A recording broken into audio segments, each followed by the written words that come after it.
अस्सलामुअलैकुम 12th class इल्मुल तालीम के लेक्चर में खुशामदीद। चैप्टर नंबर 2 हमने स्टार्ट किया हुआ था जिसका उन्वान था बरतानवी निज़ाम तालीम, यानी कि बरसगीर में बरतानिया का निज़ाम तालीम कैसे था, क्या था, वो हम स्टडी कर रहे थे।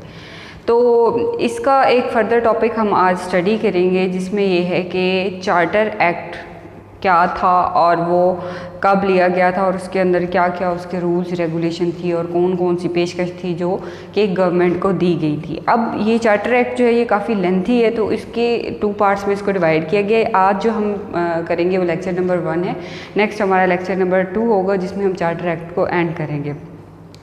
ओके, अब ये चार्टर एक्ट क्या था? इसका ये था कि इसका जो मेन मकसद था वो ये था कि मशरकी तालीमी इदारे गैर मामूली फ़रोग़, यानी जो भी मशरकी तालीमी इदारे थे, यानी कि मशरक़ में बरसगीर के अंदर जितने भी तालीमी इदारे थे उनको बहुत ही गैर मामूली फ़रोग़ मिला, यानी उनको इतनी ज़्यादा इम्पोर्टेंस ना मिली इस एक्ट के मुताबिक। 1852 से 53 तक तकरीबन जो थे तालिब इल्म जो कि थे इसमें मशरकी इदारों के अंदर, उनकी तादाद थी तकरीबन 30,000, जबकि जो मशीनरी अदारे थे उनकी तादाद हो गई थी 3 लाख के बराबर। ठीक है, इससे ही अंदाज़ा लगाया जा सकता है कि चार्टर एक्ट और इसके मुताबिक ये है कि बरतानवी हुकूमत क्या कर रही थी कि वो जितने भी उनके मशीनरी इदारे थे, मशीनरी इदारों से मुराद है कि मैंने बताया था पिछले लेक्चर में भी, मशीनरी जैसे हमारे कोई तबलीगी जमात के मौलवी होते हैं या अलामा होते हैं, उनका ये काम होता है कि अपने मज़हब की तबलीग करना। उसी तरह जो मशीनरी लोग होते हैं उनका क्या करते हैं, मशीनरी इदारे वो वाले इदारे होते हैं जो कि मज़हब ईसाईयत की जो तबलीग करते हैं। ठीक है, तो ऐसे इदारों में जो बच्चों की तादाद हो गई थी वो हो गई थी 3 लाख, जबकि जो दूसरे इदारे थे उधर तादाद थी कितनी, 30,000। यहाँ से ही फ़र्क पता चल सकता है कि किस तरह वो तालीमी पॉलिसीज़ के ज़रिए से लोगों को हैक कर रहे थे। अच्छा, अब इसके बाद क्या हुआ था, टोटली जो ईसाईयत थी ना वो हर जगह समा चुकी थी। ठीक है, उसकी शमूलियत हो गई थी तालीमी मैदान के अंदर बिल्कुल ही। लोग यानी कि अपने मज़ाहिब से को छोड़ कर जो ईसाई जिस तरीके से पढ़ा रहे थे या उनका जो निज़ाम तालीम था उसके ऊपर फोकस कर रहे थे। ओके, फिर उन्होंने जो मेन चीज़ रखी वो ये रखी कि अंग्रेज़ी जो है ना वो ज़रिए तालीम हमारा होना चाहिए। यानी ये चीज़ इस एक्ट के अंदर बताएगी कि जो इंग्लिश ज़बान है वो क्या होनी चाहिए, एजुकेशन का ज़रिया होना चाहिए।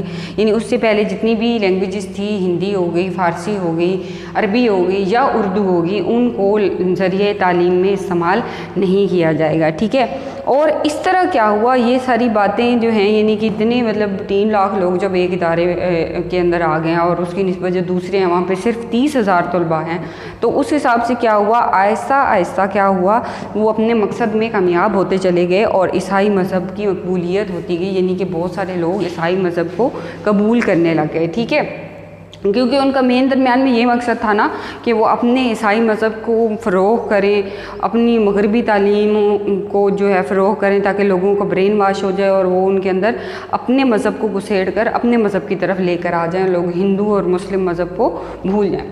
ओके, अब लॉर्ड मैकाले ये कौन था?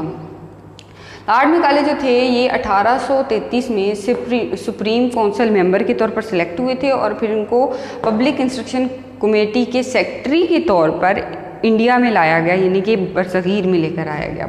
ठीक है, अब लॉर्ड मैकाले ने क्या किया, 2 फरवरी 1835 को गवर्नर जनरल के आगे एक याददाश्त पेशकश की, यानी एक मेमोरेबल एक चीज़ पेश की कि ये चीज़ें जो हैं आप मेमोराइज़ करें और देखें कि कदीम ज़माने की जो चीज़ें हैं, निज़ाम तालीम है उसका ख़ात्मा करें। मकामी अलूम से यूरोपी अलूम होने चाहिए, यानी कि जो मकामी अलूम जो हैं ऑलरेडी जो यहाँ पर बरसगीर के अंदर इल्म पढ़ाए जा रहे हैं उनको स्किप करके, उनको ख़त्म करके उनकी जगह जो यूरोपी अलूम है, जो यानी मगरबी ममालिक के अंदर जो अलूम पढ़ाए जाते हैं उनको उनकी जगह दे जानी चाहिए। ये था, ये पेशकश की उन्होंने। और अब इन पेशकश का मेन मकसद क्या था कि मगरबी अफकार और नज़रियात की तर्जुमान नस्ल, यानी कि जो भी आने वाली नई नस्ल हो उसका जो भी सोच हो, जो भी उसके नज़रियात हों, उसका रहन सहन, उसका सारा लाइफस्टाइल, यानी वो रंग और नस्ल से तो वो हिंदुओं की तरह दिखे, मुसलमानों की तरह दिखे, लेकिन इंटरनली उसका दिमाग और उसकी सोच सारी क्या होनी चाहिए, वो किस तरह की होनी चाहिए, मगरबी लोगों की तरह होनी चाहिए। ये मेन मकसद था कि कदीम निज़ाम तालीम का ख़त्मा करके उसके अंदर मगरबी उलूम को लेकर आने का। ये अब पेशकश किसने दी थी, लॉर्ड मैकाले ने 1835 में गवर्नर जनरल के सामने पेशकश की। ठीक है, अब क्या हुआ, बेंडिंग रेजोल्यूशन आ गए। रेजोल्यूशन कहते हैं इनकलाब को, तब्दीली को। ठीक है, अब बेंडिंग रेजोल्यूशन कब हुई, 17 मार्च 1835 के अंदर।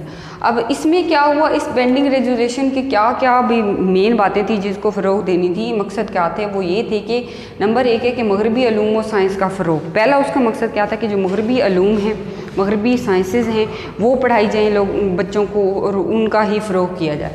और उन्होंने क्या बात की कि जो सरकारी ज़बान है ना, गवर्नमेंट की ज़बान, पहले तो वो थी फ़ारसी, वो फ़ारसी नहीं है, अब उसको फ़ारसी को छोड़ के वो क्या कर दी जाए, अंग्रेज़ी कर दी जाए। ठीक है, और ज़रिए तालीम क्या हो, हमारे पास इंग्लिश हो, और मशरक़ी अलूम की अशात बंदी कर दी।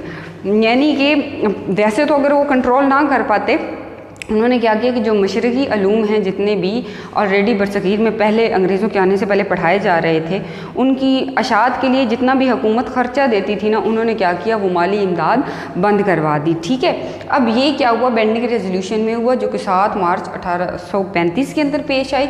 अब इसका मेन मकसद क्या था, एक तो मैंने बताया कि मगरबी अलूम व साइंस का फ़रोग, दूसरा सरकारी ज़बान फ़ारसी ख़त्म करके अंग्रेज़ी रख दी जाए, ज़रिए तालीम इंग्लिश कर दिया जाए, और क्या कर दिया जाए, मशरक़ी अलूम को ख़त्म करने के लिए बिल्कुल ही उनकी अशात ही ख़त्म कर दी जाए, यानी उनको शाया ही ना किया जाए। ठीक है, अब उनके मुताबिक जो तालीम का मकसद था ना, वो क्या होना चाहिए, बरतानवी हुकूमती सर लॉर्ड मैकाले और इन सब के मुताबिक क्या था कि जो तालीम का मेन मकसद है वो ये होना चाहिए कि सरकारी मुलाजमत के लिए लोग तालीम हासिल करें, और दूसरा क्या है, इंतज़ामी अमला की फ़राहमी। अच्छा, जो लोअर लेवल के इंतज़ामी अमला था उनकी जॉब्स की फ़राहमी के लिए, अब एक तो हायर लेवल का इंतज़ामी अमला हो तो वो तो बड़े मतलब मैनेजर वगैरह, सर इसलिए इस तरह समझदार थे कि उन्होंने बड़े लेवल की जॉब्स नहीं की, जो उनसे छोटी सतह के लोग थे ना, मतलब छोटी सतह की जो पोस्ट थी उनके ऊपर लोगों को हायर करना शुरू कर दिया कि आप इन जॉब्स के लिए अप्लाई करने के लिए स्टडी करें, तालीम हासिल करें। ठीक है, जबकि मुसलमानों का और बरसग़ीर में ऑलरेडी जो मकसद तालीम था वो तो था रज़ाए इलाही का हसूल और नियाबत इलाही का हसूल, ये था। जबकि इन्होंने तालीम का मकसद ही तब्दील कर दिया, वो क्या, सरकारी मुलाज़मतों के लिए लोग जो है वो स्टडी करें और क्या करें, इंतज़ामी अमला की फ़राहमी करके वो इंतज़ामी नौकरियां जो है वो हासिल करने के लिए तालीम हासिल कर। ये तो चार्टर एक्ट का था फर्स्ट पार्ट, जिसके अंदर हमने चार्टर एक्ट कब स्टार्ट हुआ, फिर उसकी उस एक्ट में क्या क्या चीज़ें थी, क्या क्या बातें जो थी, मेन मकासद उनके क्या क्या थे, फिर सर लॉर्ड मैकाले के बारे में पढ़ा कि उन्होंने क्या किया। तो इंशाअल्लाह नेक्स्ट लेक्चर में आपसे मुलाकात होती है। अपना ख्याल रखिएगा। अल्लाह हाफ़िज़।